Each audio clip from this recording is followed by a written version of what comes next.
اعوذ باللہ من الشیطان الرجیم بسم اللہ الرحمن الرحیم۔ پیارے بچوں، آج ہم لوگ ہاتھی کا وزن پڑھیں گے، تو شروع کریں گے۔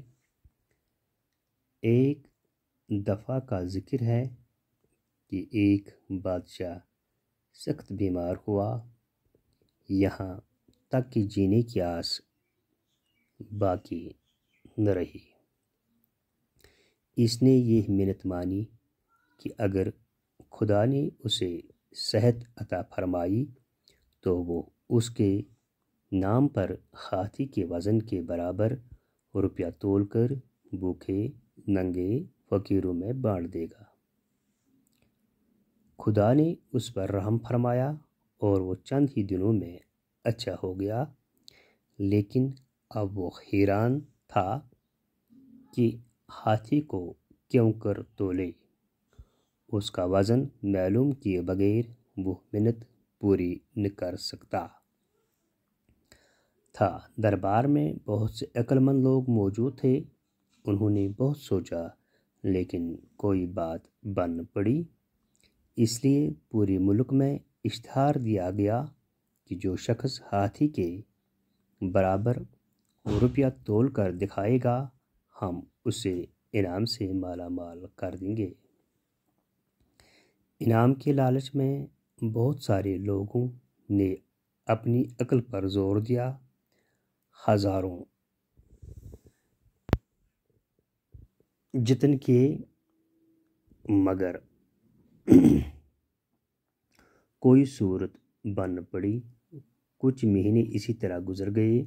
بادشاہ کو فکر ہوئی اور وہ اس سوچ میں پڑ گیا کہ زندگی کا بھروسہ نہیں، منت کا عہد خدا سے کر چکا ہوں، اس کا پورا کرنا اب مجھ پر فرض ہے۔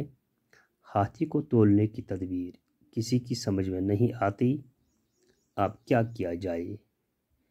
ایک دن وہ اسی شش و پنج میں تھا کہ ایک ملا خدمت میں حاضر ہوا اور عرض کی، جہاں پناہ مجھے تدبیر سوجی ہے، اگر حضور روپیے اور ہاتھی میرے ساتھ کر دیں تو امید ہے کہ میں دریا جا کر ہاتھی کے برابر روپیہ تول کر حضور کو دکھا سکوں گا۔ تو پیارے بچوں، کہتے ہیں کہ ہاتھی کا وزن ہاتھی کو کیسے تول لیں گے۔ کہتے ہیں ایک دفعہ کا ذکر ہے کہ ایک بادشاہ کافی بیمار ہوا، یہاں تک کہ اس کو زندہ رہنے کی امید ہی نہیں رہی، یعنی جینے کی آس نہ رہی، زندہ بچنے کی امید نہ رہی۔ اس نے منت مانگی کہ اگر اسے اللہ نے صحت عطا فرمائی تو میں ہاتھی کے وزن کے برابر روپیہ تول کر بھوکے ننگے فقیروں میں بانٹ دوں گا۔ تو اللہ نے اس پر رحم فرمایا اور وہ چند ہی دنوں میں ٹھیک ہوا، لیکن اب وہ پریشان تھا، حیران تھا کہ میں ہاتھی کو کس طرح سے تول لوں، اس کا وزن کیسے معلوم ہو جائے۔ تو ہاتھی کے وزن کے بغیر وہ منت بھی پوری نہیں کر سکتا تھا۔ تو بادشاہ نے بہت سے عقل مند لوگوں کو دربار میں بلایا۔ انہوں نے بہت کچھ سوچا، لیکن کسی بات پر نہ پہنچے، یعنی کوئی بات بن نہ پڑی، یعنی کسی بات پر نہ پہنچے۔ تو اس کے بعد تمام ملک میں ڈنڈورا دیا گیا، یعنی اشتہار لگائے گئے کہ جو شخص ہاتھی کے برابر روپیہ تول کر دکھائے گا، اسے انعام سے مالا مال کر دیا جائے گا۔ انعام کے لالچ میں بہت سے عقل مند لوگ، انہوں نے اپنی عقلوں پر زور دیا۔ کافی کوشش جتن کیے، کافی کوشش کیے، مگر کوئی صورت بن نہ پڑی، کسی بات پر نہ پہنچے۔